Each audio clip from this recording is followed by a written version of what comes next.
अस्सलाम वालेकुम, मेरा नाम है मकबूल अहमद और आप देख रहे हैं बनारस की आवाज़ न्यूज़ चैनल। इस समय हम वाराणसी के पजड्डियाँ इलाके में हैं और हमारे साथ समाजवादी पार्टी के वरिष्ठ नेता अतः जमाल लहरी जी हैं। बीते दिनों बीएचयू में एक घटना हुई है।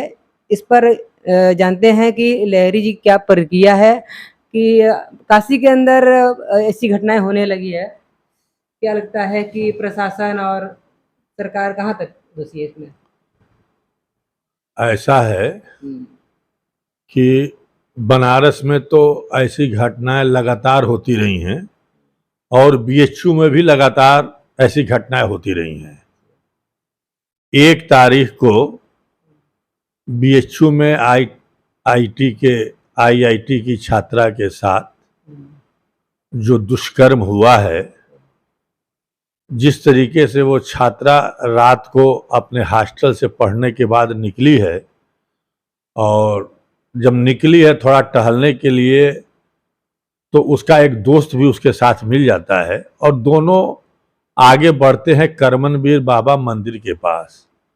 उसी के कुछ दूरी के आगे जो है बुलेट से सवार 3 युवक आते हैं और युवती के साथ जो छात्र है उसको अलग करते हैं, किनारे ले जा करके उसको जो है रखते हैं और फिर युवती के साथ जो है घिनौनी हरकत होती है। उसके कपड़े उतारे जाते हैं, उसका वीडियो बनाया जाता है और तमाम इस तरीके की उसके साथ जुल्म और ज्यादती होती है।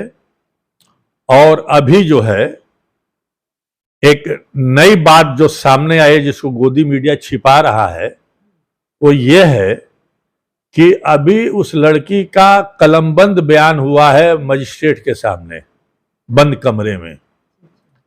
उसने उसमें कहा है कि हमारे साथ गैंग रेप भी हुआ है। हाँ, तो उसके पहले जो उसने एप्लीकेशन दिया था डर के मारे लंका थाना में, हालांकि मैं उसकी साहस की, हिम्मत की, बहादुरी की दाद देता हूं कि उसने बहादुरी के साथ लंका थाने में जो है उसने तहरीर दी। तो उस वक्त जो उसके तहरीर पे मुकदमा कायम हुआ वो 354 और 504 धारा के साथ आईटी की धारा 66 के तहत मुकदमा कायम हुआ।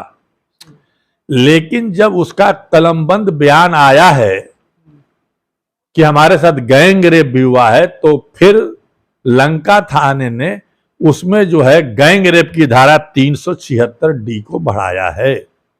लेकिन ये किसी को मालूम नहीं है, न किसी अखबार ने छापा। एक अखबार हिंदुस्तान ने थोड़ा सा इस पे छापा है, लेकिन गोदी मीडिया अभी भी इसके ऊपर एकदम खामोश बनी बैठी हुई है।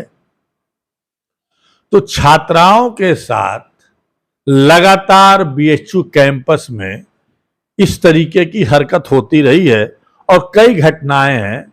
2017 में तो छात्रों ने बहुत जबरदस्त प्रदर्शन किया, उग्र आंदोलन हुआ और प्रदर्शन कई दिन तक चला और प्रशासन और बीएचयू प्रशासन ने कहा कि अब ऐसी घटनाएं नहीं होंगी और वादा करके, समझा के, बुझा करके छात्रों को शांत कराया गया। लेकिन उसके बावजूद भी लगातार बीएचयू कैंपस में ऐसी घटनाएं होती रही हैं। अभी 24 अक्टूबर को भी 2 छात्राओं के साथ वहां जबरदस्त छेड़छाड़ हुआ था। 23 अगस्त को महिला प्रोफेसर के साथ छेड़छाड़ हुआ। वैसे ही 24 जुलाई को भी घटना घटित हुई। 22 फरवरी को मधुबन के पास जो है छात्रा के से छेड़छाड़ हुआ। 25 जनवरी को एक दिव्यांग छात्रा के साथ छेड़छाड़ हुआ। 9 जनवरी को कैंपस में और भी छात्राओं के साथ छेड़छाड़ हुआ। तो उस कैंपस में तो छात्राओं के साथ बराबर छेड़छाड़ हो रहा है। और अब जो बीएचयू कैंपस है वो जो है ड्रग का अड्डा बनता जा रहा है। ड्रग का अड्डा बनता जा रहा है। नशीले पदार्थ बेचे जा रहे हैं, नशीले पदार्थ वहां सप्लाई हो रहे हैं और बीएचयू प्रशासन दिखाता है वहां के सिक्योरिटी के लिए 11 करोड़ रुपया पर साल खर्च होता है सिक्योरिटी के ऊपर, उसके बावजूद भी वहां की सिक्योरिटी लचर है, प्रशासन लचर है, बनारस का प्रशासन भी लचर है। आज 11 दिन हो गए, पहली तारीख की रात की घटना है और 11 दिन हो गए, आज तक वो गुंडे, अपराधी, मवाली, बेईमान पकड़े नहीं गए। आखिर प्रशासन क्यों सुस्त है, क्यों खामोश है, क्यों नहीं गिरफ्तारी हो रही है, आखिर क्या वजह है? हमारे मुख्यमंत्री जी कहते हैं कि महिलाओं के साथ, छात्राओं के साथ कोई छेड़छाड़ करेगा तो यमलोक में जाएगा। कहाँ है उनका यमलोक? क्यों नहीं अभी तक पकड़े गए? इसका मतलब ये हुकूमत फेलियोर है, ये हुकूमत आज तक पकड़ नहीं पाई। हमारे प्रधानमंत्री जी बेटी बचाओ, बेटी पढ़ाओ, बेटी पटाओ की बात करते हैं, लेकिन प्रधानमंत्री जी आज तक उस लड़की का सुध नहीं लिए। मैं कहना चाहता हूं छत्तीसगढ़ में एक लड़की उनका स्केच किया हुआ फोटो दिखाती है तो बहुत खुश होते हैं, बहुत तारीफ करते हैं, कहते हैं कि मैं इस बेटी को पत्र लिखूंगा। आपने तो बेटी को पत्र लिखा, लेकिन इस छात्रा को कब पत्र लिखेंगे आप?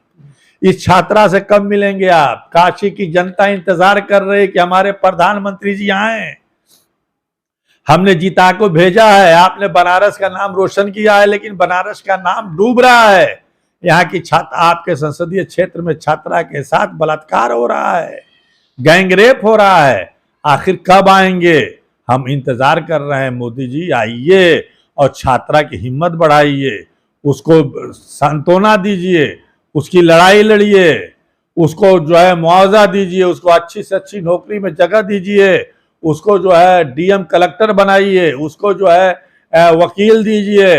हम तमाम लोग इसी इंतजार में हैं कि योगी जी का बुलडोजर कब चलेगा, वो यमलोक में कब जाएंगे, लेकिन ऐसा कुछ नहीं हो रहा है। हम कब तक सहते रहेंगे जुल्म?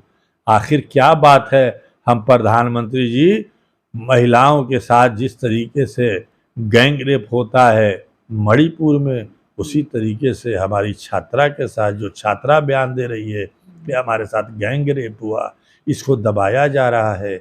आज गोदी मीडिया क्यों खामोश है? गोदी मीडिया सिर्फ हिंदू मुस्लिम करने के लिए है। हाँ, अगर हिंदू मुस्लिम की बात होती तो रोज डिबेट होता। आज इस पर डिबेट नहीं हो रहा है। मैं पूछना चाहता हूँ, मैं कहना चाहता हूँ अपने प्रधानमंत्री जी से, अपने योगी जी से कि तू इधर उधर की न बात कर, ये बता कि छात्रा की असमत क्यों लुटी। मुझे उन गुंडों की जरूरत है। आज तक गुंडे क्यों नहीं पकड़े गए? आखिर तेरी रहबरी का सवाल है। तू रहबर है, मुखिया हो, लेकिन आज तक अपराधी पकड़े नहीं गए। क्या वजह है कि उनको बचाया जा रहा है? ये जनता जानना चाहती है और हम तो हक बात कहेंगे, सच बोलेंगे, भले ही हमारी ज़बान को कलम कर दिया जाए, हमको कत्ल कर दिया जाए, हम आतिशे सोजा में भी हक बात कहेंगे। हम आतिशे सोजा में भी हक बात कहेंगे, कुंदन की तरह दहर में जिंदा भी रहेंगे।